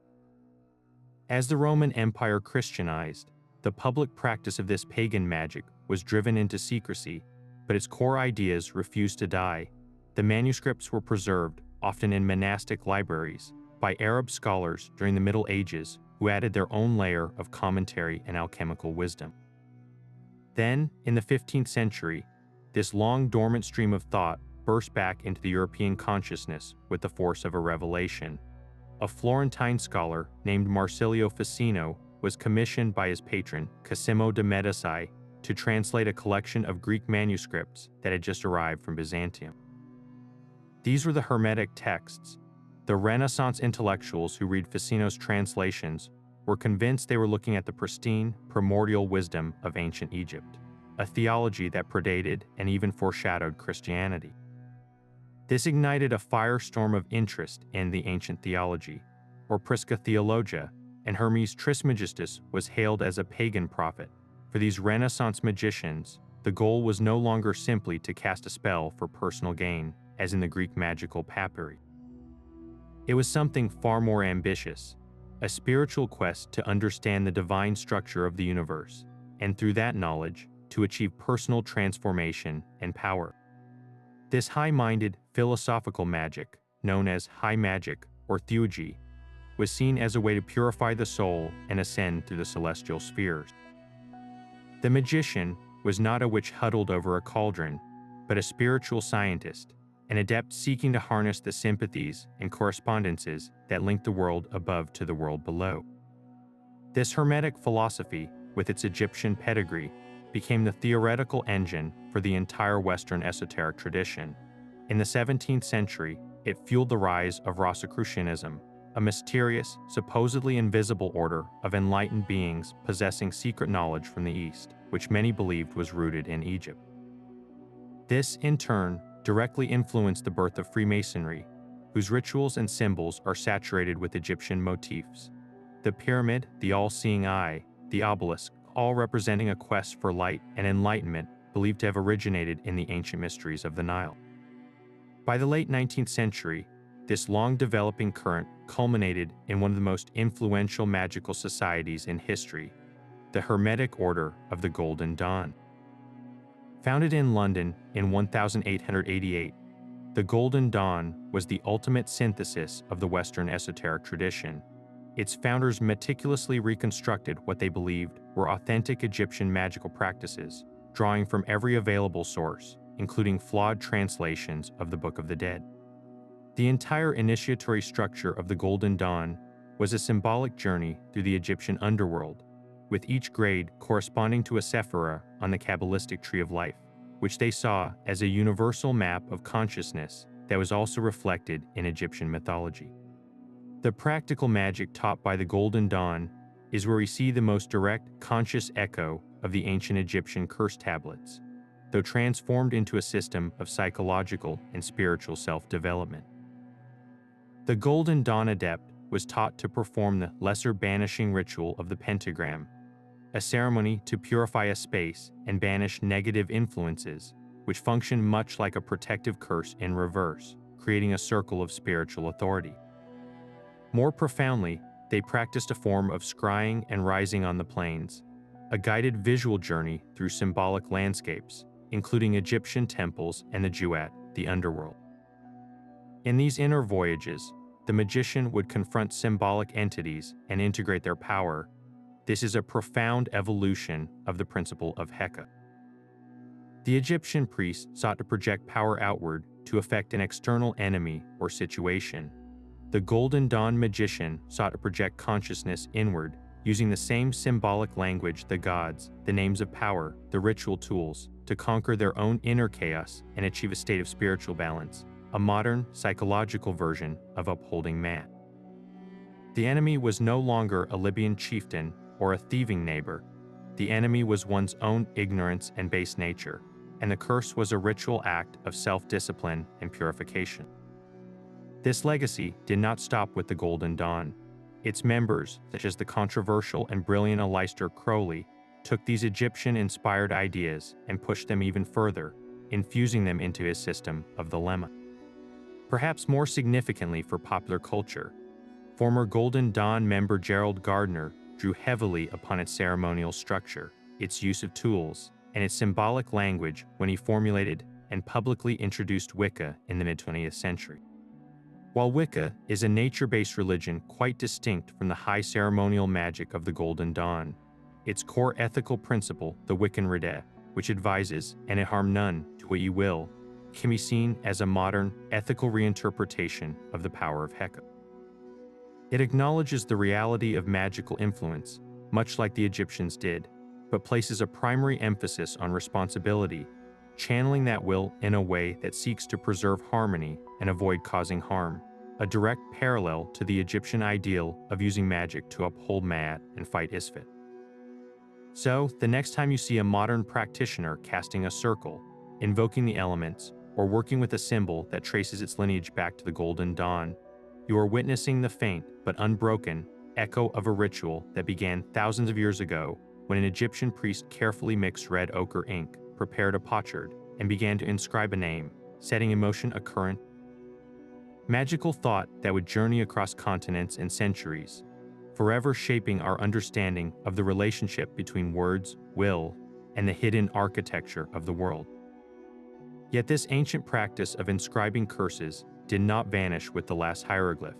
It simply shape-shifted, finding a new and permanent home in the fertile ground of our modern imagination. Our enduring cultural obsession with Egyptian curses reveals less about the pharaohs and far more about ourselves, our own deep-seated anxieties about disturbing the natural order, our fascination with forbidden knowledge, and a romanticized vision of the Nile Valley as a place of timeless, vengeful mystery. This fascination truly ignited in the Victorian and Edwardian eras, a period rife with both groundbreaking archaeological discoveries and a widespread passion for spiritualism and the occult. It was the perfect storm, as real artifacts like the Rosetta Stone and colossal statues began filling the British Museum. The Western public was gripped by Egyptomania. Writers were quick to seize upon this momentum. Bram Stoker, already famous for Dracula, penned The Jewel of Seven Stars in 1903, a novel that laid the foundational template for the modern mummy's curse narrative. In it, the pursuit of an ancient Egyptian queen's treasure unleashes a series of supernatural horrors, blending archaeological adventure with Gothic terror. Stoker's genius was in linking the physical violation of a tomb with a spiritual transgression that could not be contained, tapping directly into the era's fear that tampering with ancient sacred forces could have dire, unstoppable consequences for the arrogant modern world. This literary trend exploded into global consciousness with the discovery of Tutankhamun's tomb in 1922. The subsequent death of Lord Carnarvon was a gift to sensationalist newspapers, which fabricated the myth of a clay tablet bearing a death on swift wings curse. The public eagerly consumed this story because it fit a pre-existing narrative, the idea that the ancients possessed a power we had lost, and that their rest should not be disturbed. This wasn't just a ghost story, it was a cautionary tale about imperialism and the limits of scientific rationality. The British Empire was at its zenith, systematically extracting resources and treasures from across the globe. The Curse of the Pharaohs served as a potent, subconscious metaphor for the guilt and fear of retribution for this cultural plundering. It was the repressed anxiety that the colonized past might somehow rise up and punish the colonizing present. Hollywood, of course, perfected and commodified this fear. Beginning with Boris Karloff's iconic portrayal in 1932's The Mummy, the curse was transformed from a slow-burning psychological dread into a tangible, shambling monster. Imhotep, the reanimated priest, was not just a monster. He was a tragic figure of misplaced love and sacrilege, but his primary function was to enact a very physical and cinematic vengeance. This established the pattern for decades of films, where the curse became a convenient plot device to generate suspense and justify spectacular special effects. The focus shifted from the subtle, psychological power of the original Execration Texts to a more visceral, immediate threat of reanimated corpses and swarms of scarabs. This simplified the complex Egyptian belief system into an easily digestible and highly marketable form of monster horror. But our modern engagement with the curse has evolved into something far more interesting and participatory. In today's video games, the Egyptian curse is no longer just a plot point. It is a mechanic that directly challenges the player. Consider titles like Assassin's Creed Origins, which allows players to explore a beautifully rendered Ptolemaic Egypt, or various dungeon crawling games where cursed tombs are filled with traps and supernatural guardians. In these interactive worlds, the curse is an environmental puzzle and a constant threat. You are no longer a passive observer watching a hero flee from a mummy. You are the one making the choice to breach the sacred chamber, to dodge the collapsing ceilings, and to combat the magical creatures summoned by your trespass. This interactivity taps into a deeper level of engagement, allowing us to virtually experience the tension between the thirst for discovery and the fear of divine retribution. It transforms the ancient curse from an external force into a consequence of our own actions and ambitions. This enduring appeal across books, films, and games points to several profound and timeless human fears. First is the fear of the unknown, particularly the secrets of death and the afterlife. The Egyptian tomb is the ultimate unknown, a sealed repository of a culture that obsessed over eternity. By violating that space, we are symbolically confronting our own mortality and the potential consequences of meddling with forces we cannot comprehend. Second is the allure of ancient power. In a world that often feels disenchanted and explained by science, the idea that an ancient civilization could wield a potent, mystical force is incredibly seductive. It suggests a lost world of wonder and danger, a time when words could literally kill and gods walked among humans. We are drawn to the romanticized vision of Egypt as a land of golden sand, monumental pyramids, and profound, esoteric wisdom precisely because it offers an escape from our own rational, and sometimes mundane, reality. Ultimately, the pop culture curse is a safe space for us to explore the concept of taboo and the consequences of overreaching ambition. It is a fictional playground where we can confront the idea that some knowledge should remain buried, that some doors are meant to stay closed. The fictionalized Egyptian curse allows us to taste the thrill of transgression from the safety of our cinema seats or gaming chairs, providing a cathartic experience that reaffirms our own cultural boundaries. While the real curse tablets of ancient Egypt were sophisticated tools of psychological and spiritual warfare, their pop culture descendants serve a different, yet equally powerful, purpose. They are the modern vessels for our own collective anxieties, a timeless reminder that the most potent curses are not those written in ink on clay, but those we choose to believe in and perpetuate through our own stories. So as we reach the end of our journey into the shadows, we can see the full picture coming into focus. The truth about Egyptian curse tablets is that they were never simple superstition. They were, in fact, a brilliantly sophisticated fusion of three powerful forces. They were religious acts, a form of direct communion with the gods to enact divine justice. They were profound psychological warfare, weaponizing the deepest fears of a culture to control behavior and enforce social order. And they were a form of early paralegal recourse, a way for individuals and the state to file a complaint with the ultimate cosmic court when human systems failed. This tripartite nature reveals a civilization whose understanding of the human mind and the mechanics of power was far more advanced than we have often given them credit for. What these small, broken objects ultimately expose are the core anxieties that pulse beneath the surface of this mighty empire.